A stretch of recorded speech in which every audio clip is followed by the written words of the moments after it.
So, today we're going to dig into a really challenging idea from Harbans Patel that basically deconstructs everything we think of as a successful life. Get ready because this is probably going to test some of your most fundamental beliefs. Okay, let's just dive right into the deep end with the core idea here. We're all taught, right, that building up our intellect and doing good things for the world, that's the peak of human achievement. But what if, just what if, those exact things are the bars of a cosmic prison, a prison designed to trap us using our own best intentions? And that brings us to our first section, the success trap. The whole idea here is that the reality you and I experience every day, it's more like an immersive illusion. It's a game, specifically designed to keep us so busy, so distracted, that we never stop to actually question the rules. Now, this is where it gets really interesting. This slide lays out the architects of this trap. You've got Kal Purish, who's like the system administrator of our physical reality, time, matter, all that. And then you have Maya. And get this, Maya isn't some passive fog of confusion. It's described as an aggressive, almost algorithmic force that is actively working to keep us tangled up in the game. So if we're trapped, what part of us is actually the prisoner? Well, the text calls it the surat. And let's be super clear, this is not your personality. It's not your brain or your memories. It's your true self, a tiny drop of pure, eternal consciousness that's forgotten where it came from. And this is a brilliant way to think about the mechanics of the trap. Picture a hyper-realistic simulation, a video game you can't tell is a game. The system is smart. It doesn't just create a world for you to walk around in, it actively injects new desires, new ambitions, and yeah, new crises into your life to make sure you're always chasing something and never ever looking up from the screen. Okay, so if reality is a simulation, you might be thinking, great, I'm smart, I can just hack the code, right? While not so fast. Section 2, the intellect's blind spot, argues that our intellect isn't the solution at all. In fact, it's a huge part of the problem. So the text gives us this term, the antakaran, the inner instrument. Think of it as your entire mental operating system, your mind, your intellect, your ego, the whole shebang. But here's the kicker. The antakaran is a product of the simulation. It belongs to the game world. It's not yours. This quote from Patel just nails it, doesn't it? It perfectly captures this inherent limitation. No matter how high you try to think, how much logic and reason you apply, the mind itself is fundamentally anchored to this lower, material world. It has a natural gravitational pull downwards, back into the game. So what this means is that trying to use your mind to find ultimate truth is basically a jurisdictional error. I love that term. It's like trying to understand a real physical world by only studying the code of a video game. The tool you're using literally doesn't have access to information outside its own closed system. It can't. And if you think this is all just some abstract philosophy, well, the stakes for not getting this are, according to the text, incredibly high. It introduces this concept of 84 lakh yonis, a truly agonizing cycle of reincarnation through 8.4 million different species that the soul is forced into if it doesn't break free. And this, right here, just sums it all up perfectly.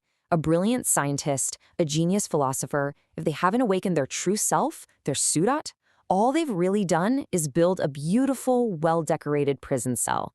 You know, they might be the warden's favorite prisoner, but they are still locked in. The walls haven't moved one single inch. All right, so if intellect is a dead end, what about just being a good person? What about morality? Well, hold on. Section 3, the golden chains of karma, suggests that even our very best deeds can be just another way to imprison us. And this is where it gets really, really counterintuitive. We tend to think of karma as a simple scoreboard, you know? Do bad things, you get an iron chain of suffering. Do good things, you get rewarded. But the argument here is that good karma creates a golden chain. And at the end of the day, whether it's made of iron or gold, a chain is still a chain. Both keep you right here. So how does that actually work? Well, the mechanic it reveals is fascinating.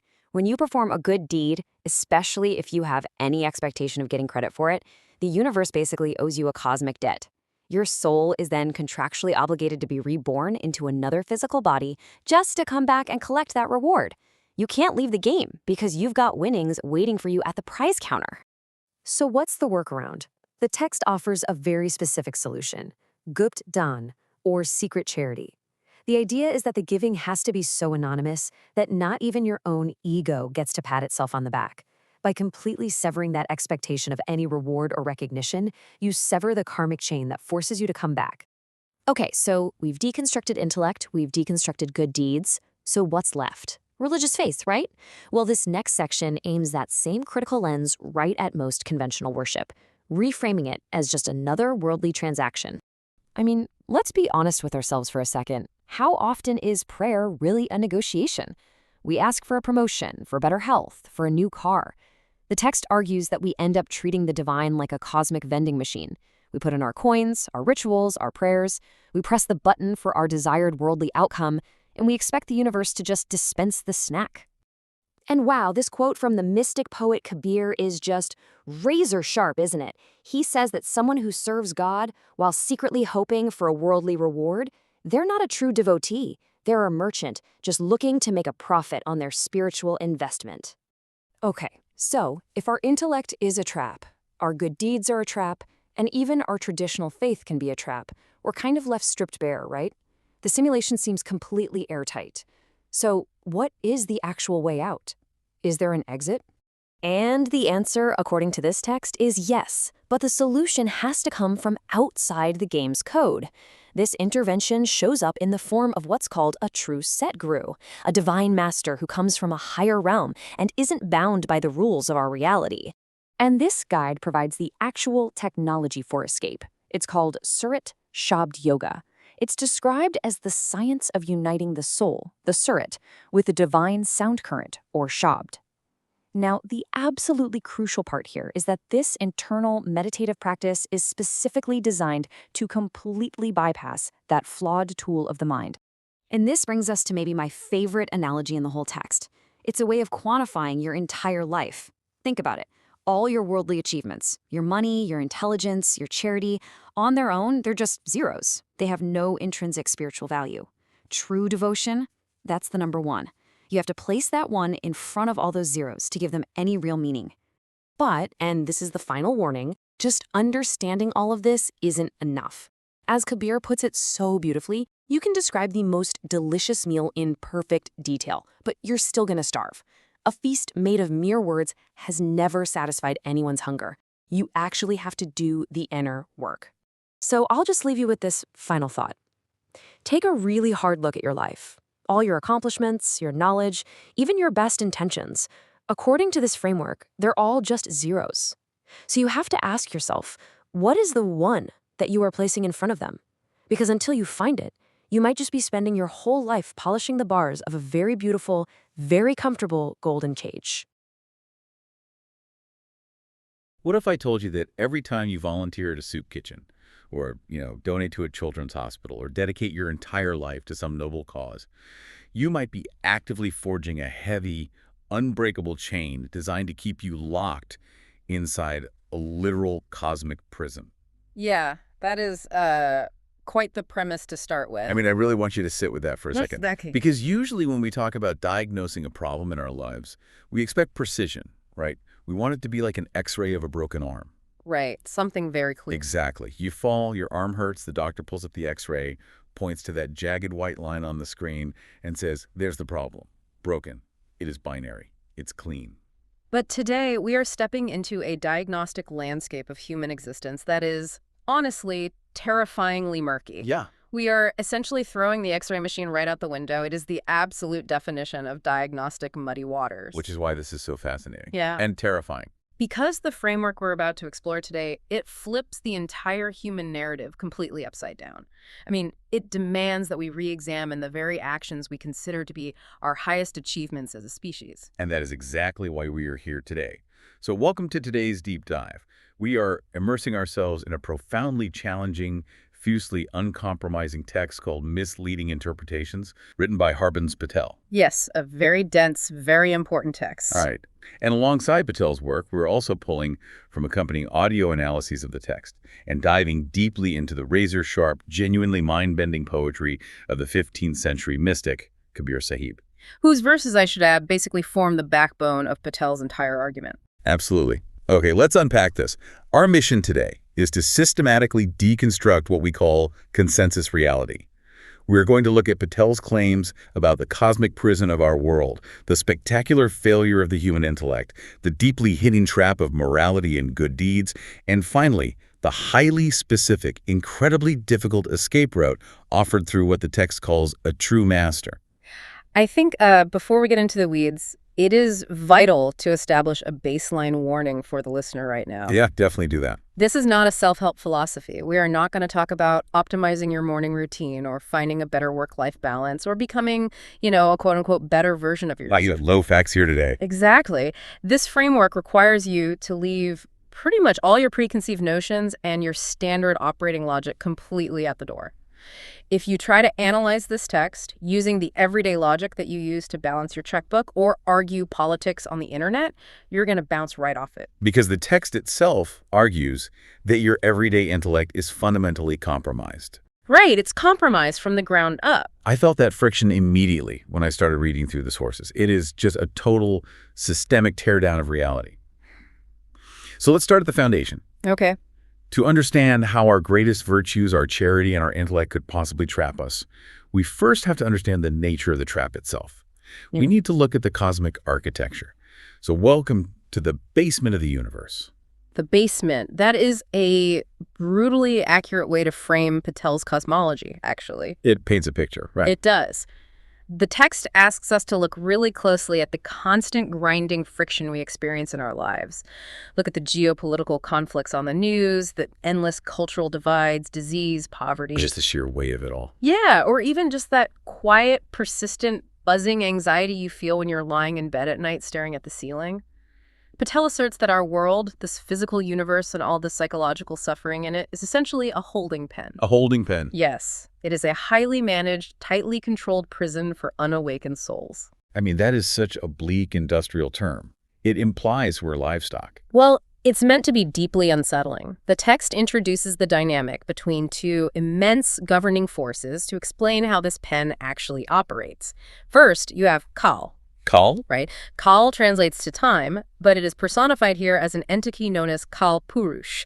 The text designates Kal Purush as the creator and the absolute, unquestioned administrator of the three lower worlds. And those three lower worlds are what exactly? They consist of physical matter. Yeah. So our universe, along with the astral planes and the realm of the mind, Kal is the warden of all of this. Second, you have Maya. Maya, which translates to illusion. Yes, but we need to be very, very careful with how we define illusion here. Let's stop you there, actually, because I think for an audience familiar with Eastern philosophy, the concept of Maya isn't exactly a new vocabulary word. No, it's quite common. But we tend to westernize it, don't we? We treat Maya like a passive fog.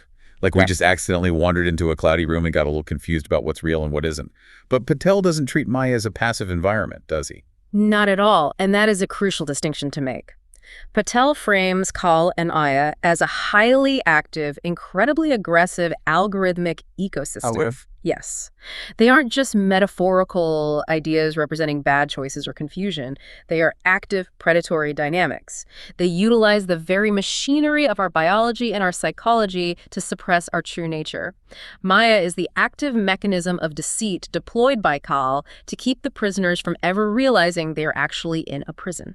I was really trying to conceptualize this mechanism mechanically while going through your notes, because our modern default for the idea that we are living in an illusion is the Matrix, right? Sure, everybody goes to the Matrix. But the Matrix analogy doesn't quite capture the sheer psychological manipulation Patel is describing. I mean, in the Matrix, we are physically plugged into vats by some external enemy, evil robots harvesting our body heat. It is a physical entrapment. The protagonist just has to wake up in the vat, unplug the cable, and fight the robots. Yeah, the threat in the Matrix is fundamentally external. It's physical. But Patel's framework is so much more insidious because the trap is internal. It is woven into our own desires. Exactly. It's more like we're playing a vastly complex, highly immersive, multiplayer VR game. But this game doesn't just stimulate our optical nerves and our eardrums. It literally injects desires directly into our consciousness. It injects the very motivation to keep playing. That is a phenomenal analogy, actually. The simulation generates the hunger and then provides the digital food to satisfy it. Right. We are furiously competing over digital real estate. We are experiencing genuine, gut-wrenching, suicidal heartbreak over digital betrayals. We are completely obsessed with hoarding digital currency. All of it inside the headset. Yes, and the entire time, the underlying code of the simulation called Purush is dynamically generating software updates. It pushes a new global conflict, a new societal trend, a new personal anxiety, specifically to ensure that we are always reacting. We're kept perfectly off balance. Exactly.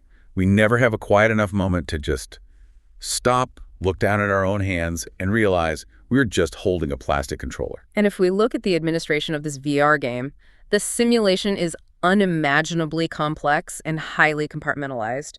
The text does acknowledge one supreme ultimate creator far above all of this, but it clarifies that these lower worlds, the game environment, are managed by delegated powers. Delegated powers like who? Patel specifically points to the Hindu pantheon, mentioning the 33 crore deities, crore meaning 10 million, so we are talking about 330 million deities. Which just sounds completely unfathomable. Yeah. A cosmic bureaucracy of 330 million gods. It does, but the text describes them essentially as cosmic middle management. They are not the supreme ultimate reality, not at all. They are executives operating entirely within the corporate structure of Kal Purush. Middle management gods. Exactly. You have a specific deity managing the algorithm of wealth. You have another managing the weather systems. You have another managing the distribution of intellectual talents among humans. They do not have free will to liberate you. They're just doing their jobs. Right. They are simply executing the simulation's code to keep the environment running smoothly. Okay, so if the universe, we see the galaxies, the planets, our bodies, our thoughts, our very identities is all just the simulation code managed by this insane cosmic bureaucracy, what is the actual player holding the controller? Who am I in this equation? Well, this is where we define the protagonist of the entire philosophy. The text calls it the Surat. The Surat. The Surat is the pure eternal soul, and we need to be incredibly precise with our definitions here because this is where modern psychology and Patel's mysticism diverge completely. The Surat is not your brain. The Surat is not your personality. It is not your memories, your traumas, your sense of humor, or your quirks. Hold on. If the Surat is entirely distinct from my brain and my personality, then who is talking to you right now?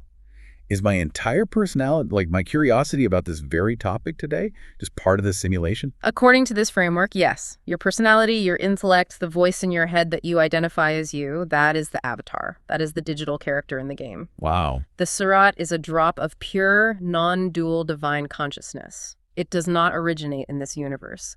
The text meticulously categorizes its origin in the highest eternal spiritual realms. It names Satlok, Alaklok, Agamlok, and Radhaswamidam. Okay, so these are places entirely outside the game. Yes, these are realms of pure truth, completely beyond the jurisdiction of Kal and Maya. So the player is a piece of ultimate reality that has somehow been crammed into the digital avatar. Precisely. But right now, that Surat is buried. It is fused to the mind. Kal and Maya weaponize the avatar's biology. They use our desires, our biological imperatives, our anger, and our ego to create such a deafening internal noise that the Surat becomes entirely suppressed. We're just drowned out by the game. Yeah. We get so swept up in the biological and emotional currents of earthly existence that the player completely forgets they are a player. They believe, with 100% conviction, that they are the avatar. Okay, so we are pure divine drops of consciousness, trapped in a cosmic VR game run by an aggressive warden and 330 million middle management deities, and we suffer from complete amnesia regarding our true identity. That's the summary, yes. The natural human response to a problem this massive is to look to our best and brightest. Right. We assume that because we are a remarkably resourceful species, our scientists, our philosophers, our great political leaders can figure out the cheat code. It's what we've always done. Right. We've cured diseases, we've split the atom, we've gone to the moon.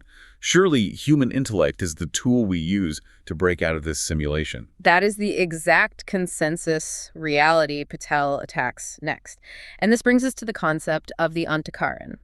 This is arguably the most provocative, uncomfortable argument in the entire text, because it attacks the one thing humanity is most proud of, our minds. The Antakaran. Yes, the Antakaran translates roughly to the inner instrument. Mechanically, it comprises the mind, the intellect, the ego, and the subconscious. And Patel states unequivocally that the world's greatest scholars, educators, and leaders are just as deeply embedded in the illusion as the most ignorant person on earth. Maybe even more so because their intellect gives them arrogance. Let's look at the mechanics of why he says this. The Antakaran, the mind and intellect, is fundamentally a product of the lower worlds. It was created by Kalpurus. It is literally made of the simulation's code. Oh, I see where this is going. Right. Therefore, trying to use your intellect to achieve ultimate spiritual liberation is like trying to use a video game character's internal logic to hack the server running the game. It is structurally impossible. The intellect cannot comprehend anything outside the dimensions of time and space because it is constructed of time and space. I need to stop you and push back hard on this. Yeah. Because this is the exact moment in the reading where I felt a massive wave of resistance, and I know our listeners are feeling it right now too. It's a very difficult concept to accept. Are we genuinely arguing that human progress is spiritually bankrupt? Let me give you a concrete example. Jonas Salk. Okay. He developed a polio vaccine. He saved millions of children from paralysis and death. Or think of a brilliant pediatric surgeon who spends 80 hours a week saving infants' lives. Yeah. Are we really saying their intellectual brilliance, their life's work, is a waste of time? Does this philosophy claim that fundamentally reducing human suffering in the physical world has zero spiritual value? That is a profound pushback, and it forces us to look at the absolute core of Call's machinery. The text does not say that Jonas Salk or a surgeon are evil, or that their actions don't matter in the context of the physical world. If you are in the simulation, you obviously prefer not to have polio. Right. I definitely prefer the vaccine. But Patel argues we have to view this through the lens of a closed thermodynamic system. Explain the thermodynamics of suffering in this context. How does that work? Well, the three lower worlds are intrinsically designed by Kalpurus around the principle of duality.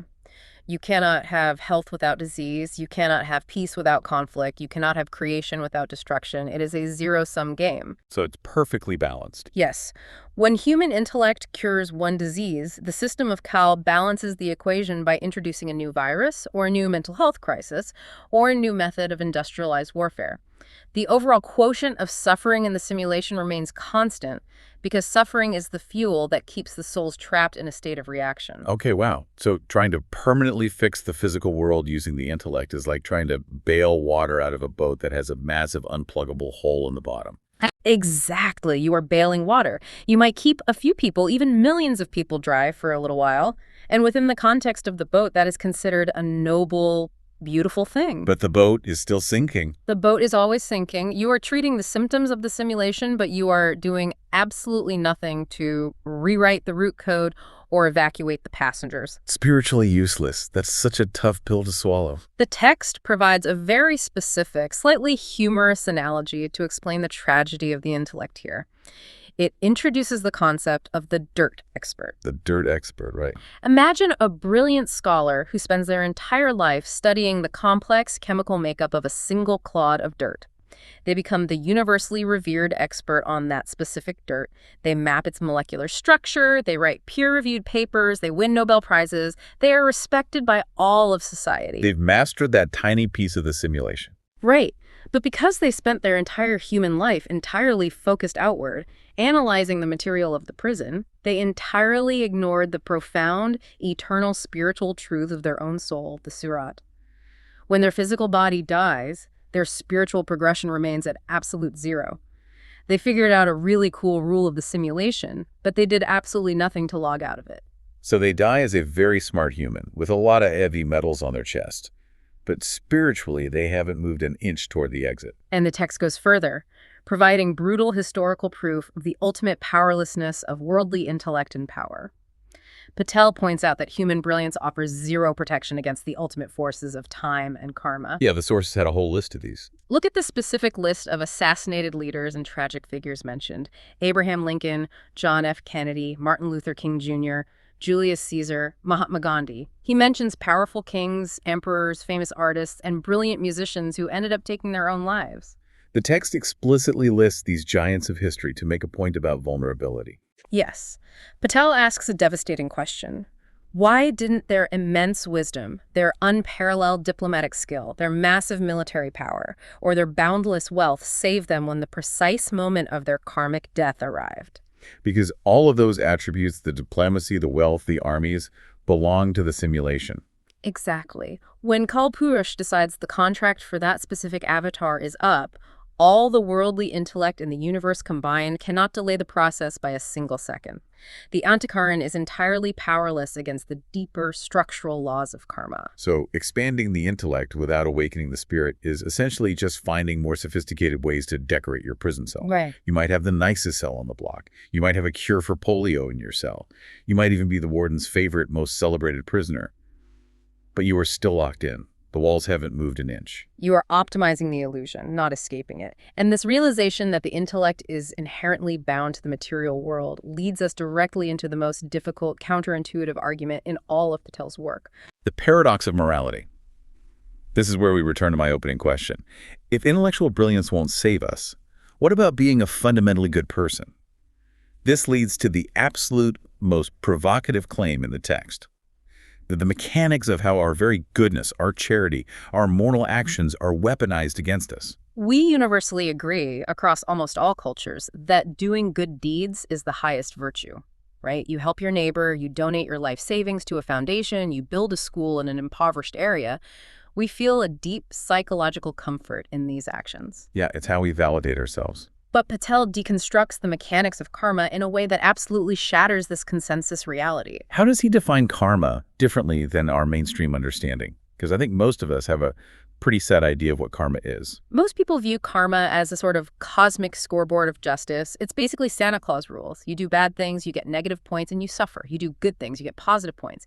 And you receive a reward: wealth, perfect health, a favorable rebirth. It feels fair. It feels like the universe is just. Right. And if the universe is just, we feel safe.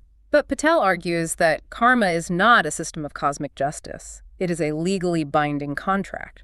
And the universe is essentially a massive accounting firm. If you do good deeds, you generate positive karma. That means the universe legally owes you a reward. It is a debt that must be paid. I need to understand the mechanics of this. How does a good deed trap the surat? Here is the terrifying catch that the sources emphasize. To collect that reward, your soul is contractually obligated to reincarnate. Wait, really? Yes, you literally cannot escape the game because you have to come back to cashing your chips. The transaction must be completed within the boundaries of the physical universe. So let's go back to our dirt expert or our brilliant surgeon or the philanthropist who built the hospital wing. They accumulate massive amounts of good karma. They are objectively good avatars. But because they did not awaken their surat, they are forced back into the cycle. Yes. This keeps the soul trapped in what the text calls the 84 lakh yonis.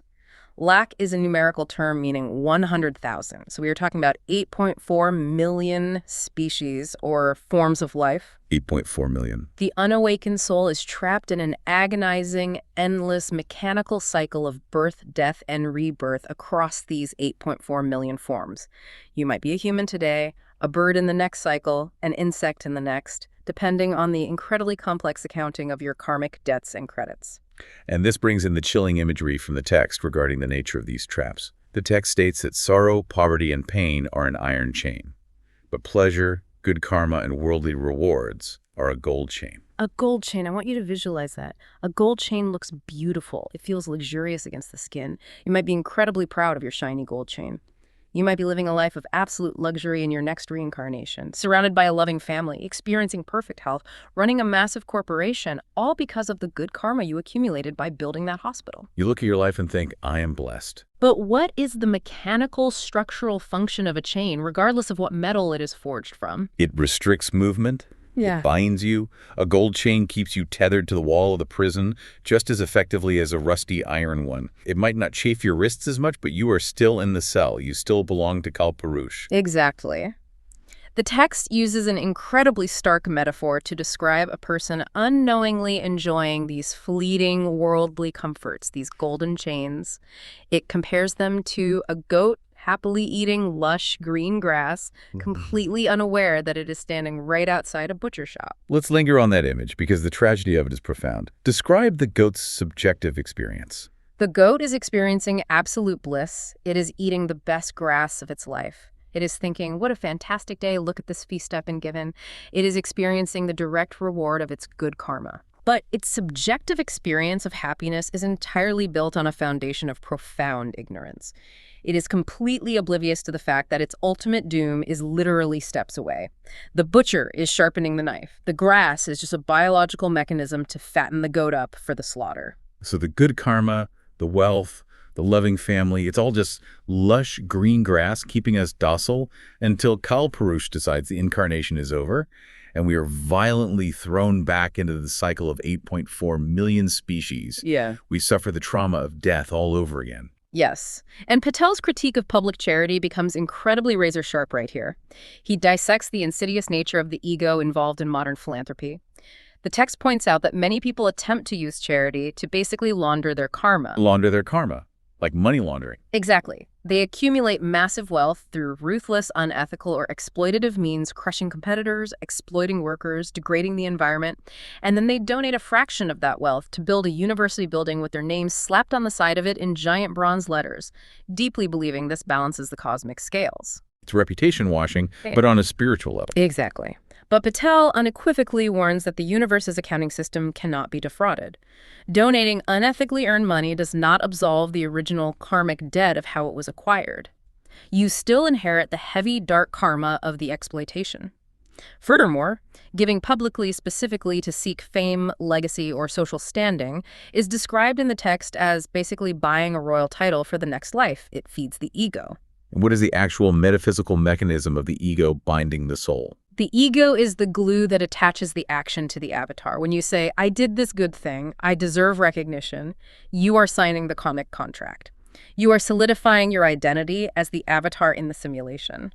By feeding the ego, you are actively welding the links of the gold chain shut. Okay, I have to jump in again with what I call the apathy dilemma. Because if I'm listening to this on my commute, I'm thinking, wait a minute. If doing good deeds forges a gold chain that forces me to reincarnate, does this philosophy advocate for cold, sociopathic apathy? Should I just walk past a starving person in the street? Because if I buy them a meal, I might forge a gold chain. That seems incredibly cold and entirely contradictory to any genuine concept of spiritual compassion. That is a very natural reaction, but Patel absolutely does not advocate for apathy. He demands a... So by removing the public recognition and ruthlessly policing your internal expectation of a cosmic reward, you eliminate the ego's transaction. You perform the duty of compassion because there's the necessary response in the moment, but you don't sign the contract.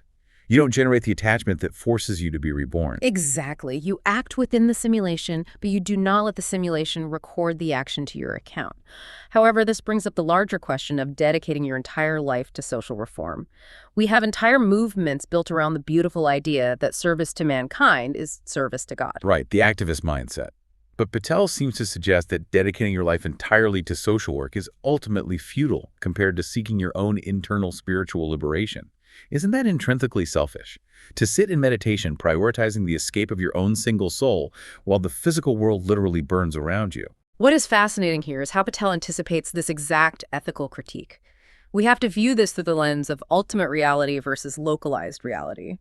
True devotion in this framework is not selfish. The text makes a staggering, mathematically massive claim here to resolve the apathy dilemma. You're talking about the 71 generations concept. Yes.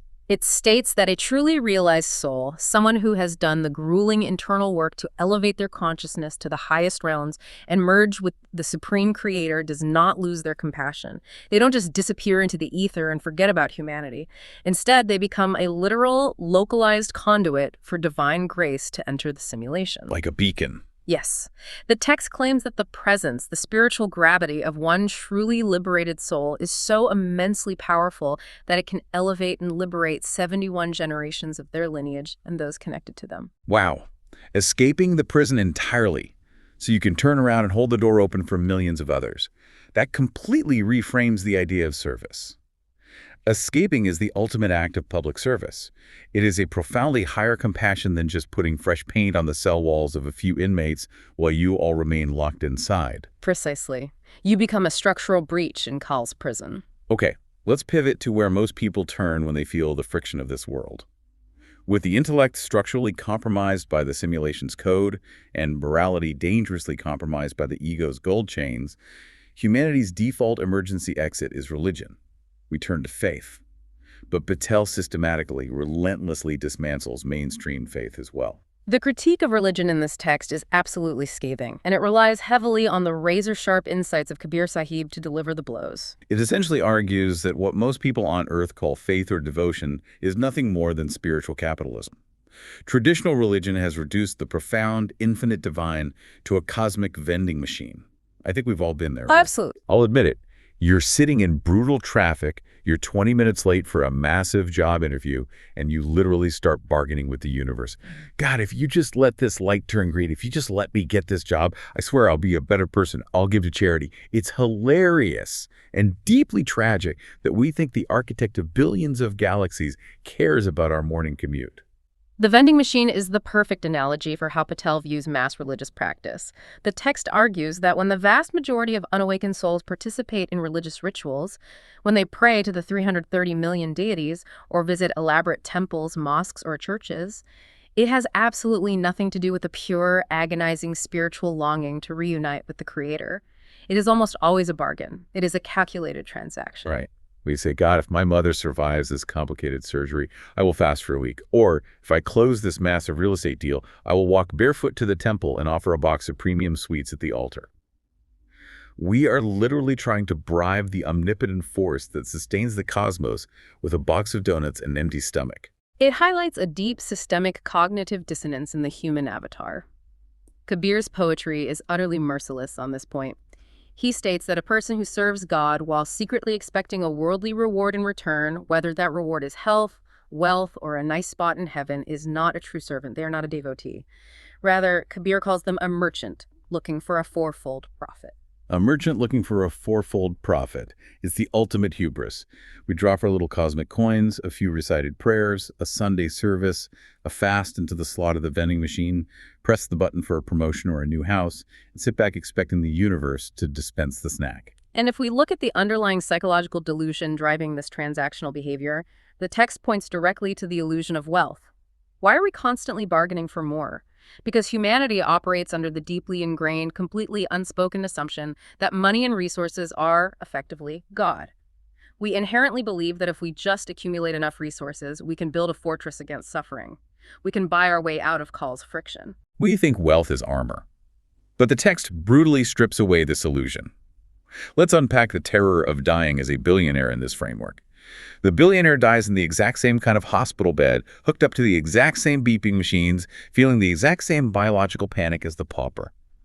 All the wealth in the world, all the offshore accounts, all the properties cannot negotiate with Kal Purush for a single extra breath when your karmic time is up. Kabir has an incredible paradoxical observation about this. He states that the entire world is actually living in abject, devastating poverty. Every single billionaire, every tech CEO, every emperor, every king, they're all completely destitute. Destitute. Yes. Yeah. Why? Because the wealth they're frantically hoarding is inherently perishable. It belongs entirely to the simulation. It's monopoly money. Monopoly money. That is exactly it. It only has value inside the parameters of the game board. You can own Boardwalk and Park Place. You can have a massive stack of orange and yellow bills and feel like a king. But the moment the game ends, the moment of physical death, you take the VR headset off and your billions of digital dollars instantly vanish. You can't take Monopoly money to the grocery store. Exactly. You step out of the game with empty hands. The only truly wealthy person, according to Kabir and Patel, is the one who possesses the eternal wealth of Satnam. Let's define Satnam. It translates to the true name, or the true divine essence. Why is this the only real wealth? Because Satnam is the only currency that retains its value outside the game. It is the currency of the highest realms. And trying to use the simulation's monopoly money to solve existential, eternal problems is completely exhausting. The text observes how frantic people become in their spiritual capitalism. They hop frantically from temple to temple, from church to mosque, from guru to guru. Looking for a payout. Right. They try one specific ritual, and if it doesn't grant their worldly wish for a new car within a few months, they abandon it. They switch deities like they're switching auto insurance providers to get a better rate. Looking for the best spiritual ROI. Precisely.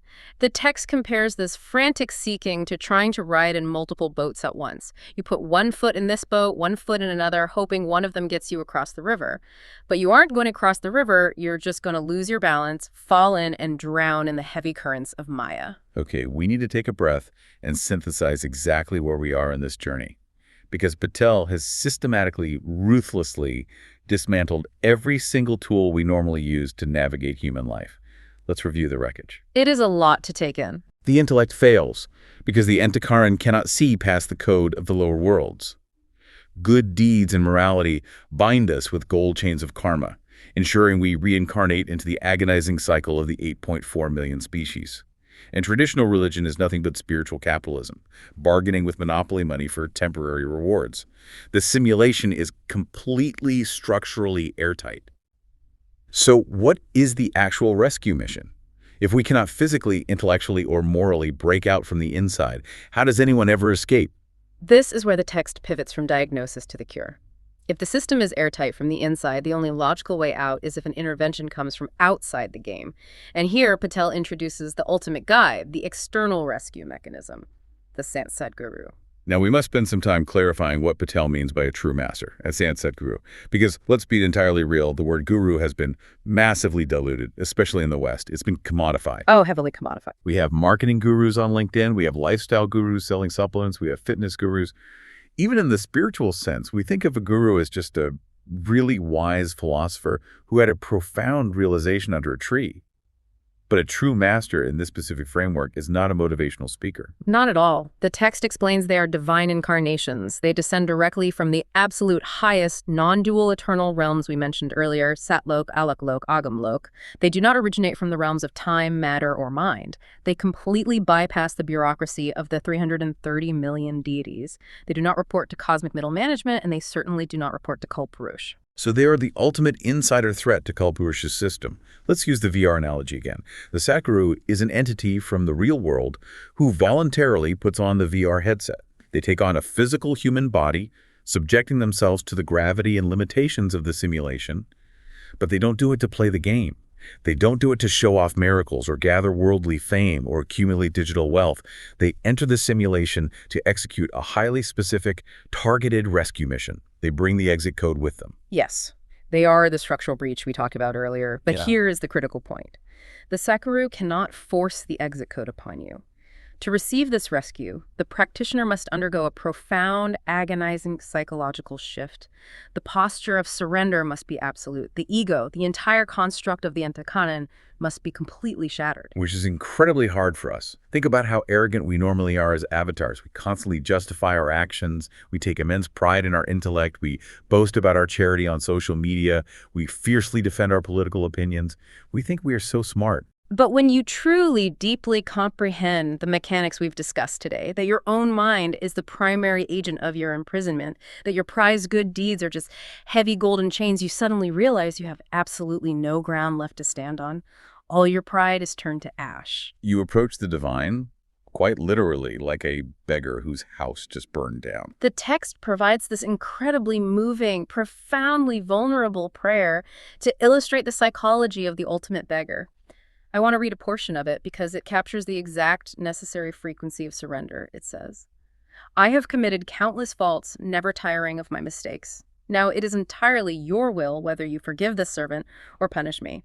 I have been flawed since birth, filled with imperfections from head to toe. You are the ultimate giver and the destroyer of sorrows. Please take me under your care. With what face can I even pray to you? I am filled with shame, for I stumble in error right before your watching eyes. How can I ever be pleasing to you?" That is heavy. Let's dissect the psychology of that prayer.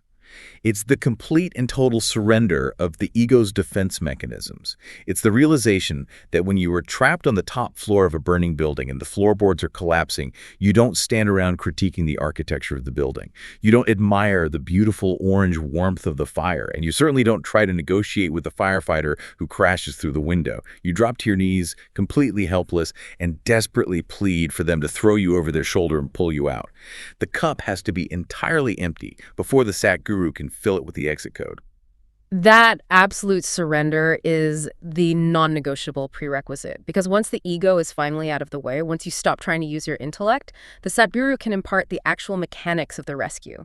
And this brings us to the absolute climax of the text, the core internal practice that everything else has been pointing toward, Surat Shabd Yoga. Surat Shabd Yoga. This is the promised escape mechanism. This is how we actually get out of the 84 Lakyonis. We need to spend a lot of time here breaking down exactly what this means and how it works mechanically. We established earlier that Surat is the pure, eternal soul of the player. What is the Shabd? Shabd literally translates from Sanskrit to word or sound. But in this highly esoteric, mystical context, it does not mean a spoken word or a sound you can hear with your physical ears. It refers to the divine sound current. It is the primal, vibrating, kinetic, spiritual frequency that emanates directly from the Supreme Creator in the highest non-dual realms. It cascades down through all the dimensions, sustaining all of creation. It is the hum of ultimate reality. And yoga, in its truest ancient sense, simply means union or joining. So Surat Shabd Yoga is the exact, rigorous science of uniting the pure consciousness of the soul, the Surat, with this eternal divine sound current, the Shabd. I like to picture it as an internal elevator cable that drops all the way down into the basement of the universe.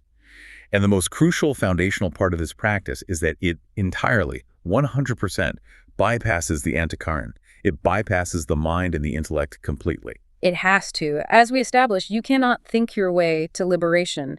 You cannot use logic or read enough books or visualize beautiful geometry or repeat intellectual mantras to connect to the Shabd, because the mind operates on a frequency that is too dense, too tied to the lower worlds of Kal.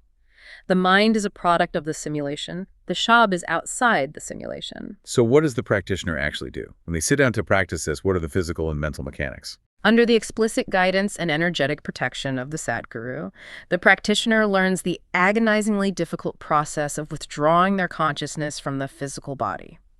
Think about how your consciousness is currently spread out. You feel the chair you are sitting on, you hear the hum of the refrigerator, you see the light in the room. The practitioner must systematically withdraw all that sensory awareness from the toes, up through the legs, the torso, pulling it away from the eyes, ears, and nose, and concentrate the totality of their consciousness internally at a single point, often described as the third eye center, or the seat of the soul behind the eyes. It sounds like inducing a conscious state of physical death. In many mystical traditions, it is exactly described as dying while living. Once the consciousness is entirely gathered at that internal point, and the deafening noise of the mind is finally silenced, the Surat tunes into the frequency of the Shabd. What does it sound like? Mystics describe it differently at different stages, like the roar of an ocean, the peal of a massive bell, or the subtle music of a flute. But its defining characteristic is that it possesses an inherent, overwhelming magnetic pull. It literally pulls the soul upward through higher internal dimensions, completely out of the jurisdiction of Kalpurush. Kabir has this deeply mind-bending description of it in the text. He calls it a path with no feet, a realm with no settlements, accessed without a physical body. It deliberately breaks our logical brain to read that. How do you walk a path without feet? How do you hear a profound sound without physical eardrums? You experience it with the dormant, inherent faculties of the pure soul itself. The sensory organs of the avatar are no longer needed. The Satguru is the catalyst that flips the switch, awakening that internal hearing.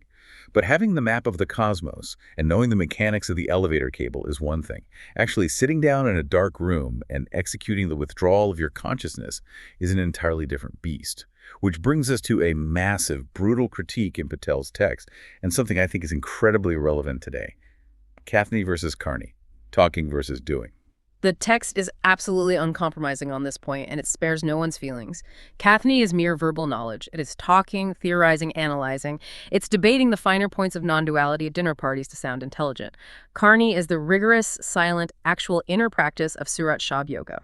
Let's spend a minute here, because this is perfectly tailored for our modern era of information overload. We have millions of what I call spiritual podcast consumers. People, and I include myself in this tendency, who will consume endless hours of spiritual content.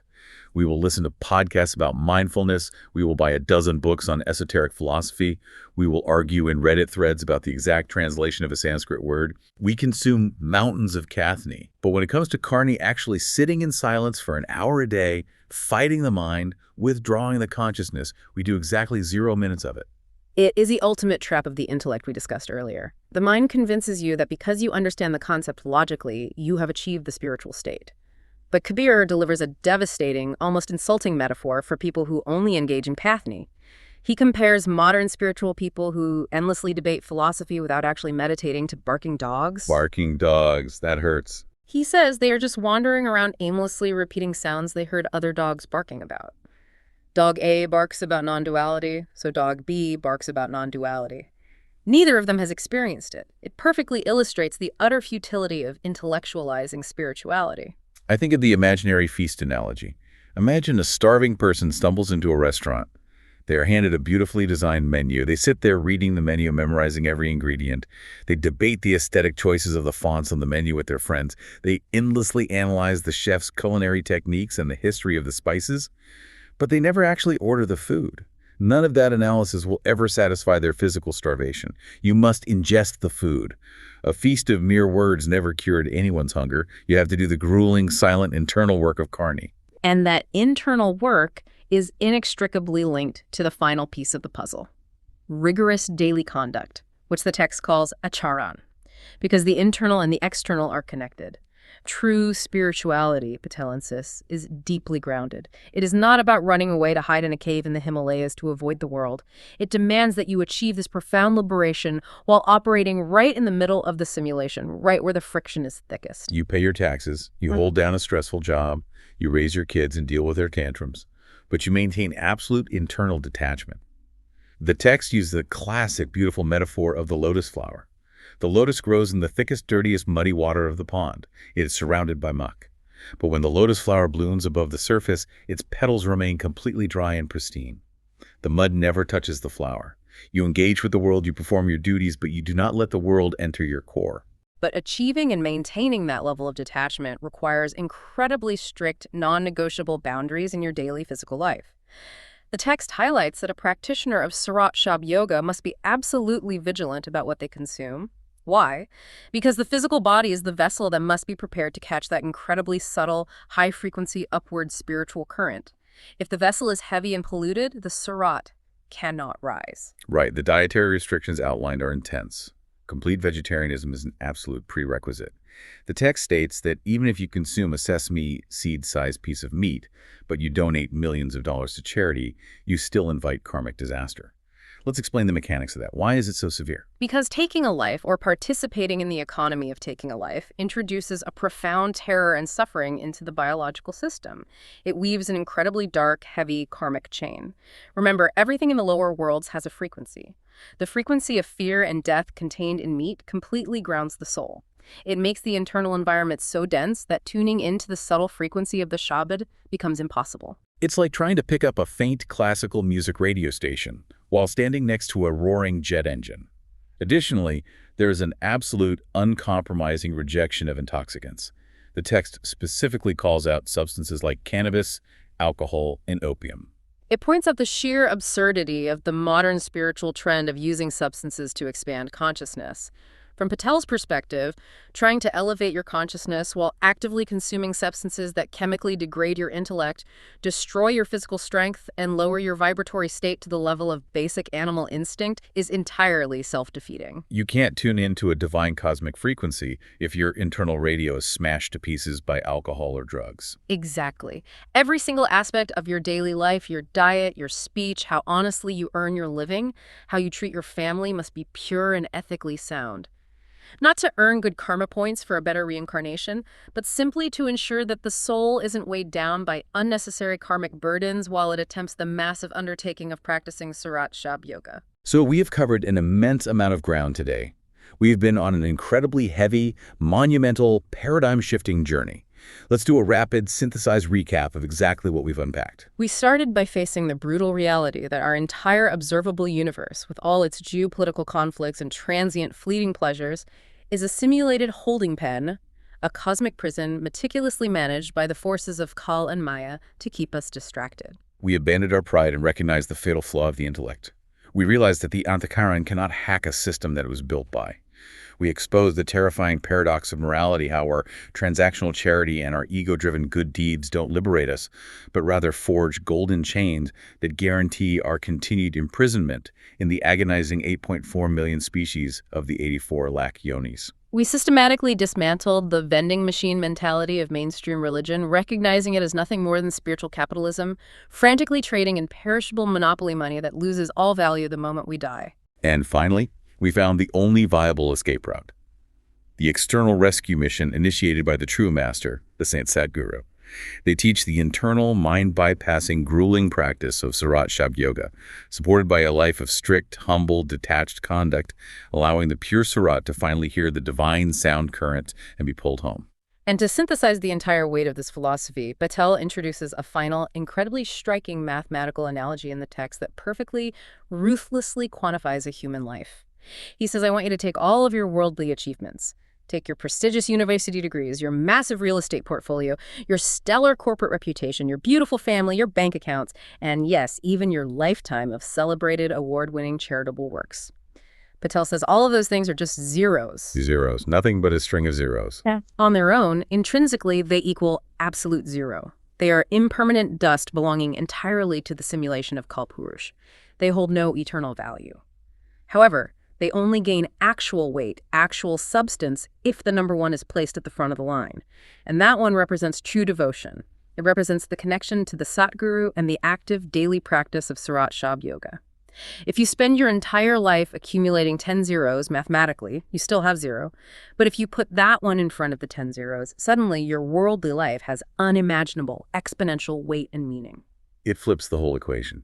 Your resources, your intellect, and your life simply become temporary tools to facilitate your eternal escape, rather than heavy chains binding you to the floor of the prison. And that brings us right back to where we started today. Remember that X-ray machine, our deep human desire for clean, visible, intellectual answers.